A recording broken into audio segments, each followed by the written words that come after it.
Tämä on 10 pennin kolikko vuodelta 1963. Se on papalta saatu lokakuussa 1998. Se kulkee aina mun lompakossa mukana. En mä tätä oikein käytä mitenkään, mutta kyllä mä muistan aina, että se on siellä. Pappa halusi antaa mulle jonkun jutun ja sitten se antoi mulle tämän kolikon, tämä oli kulkenut sen mukana. En tiedä kuin pitkään.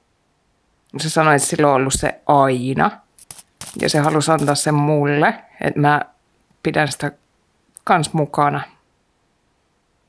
Tästä esineestä tekee mulle arvokkaan se, että sen on halunnut antaa mulle joku semmoinen, kenellä on itsellä ollut merkitystä. Ja se on halunnut antaa sen just mulle, että mä huolehdin siitä sen jälkeen.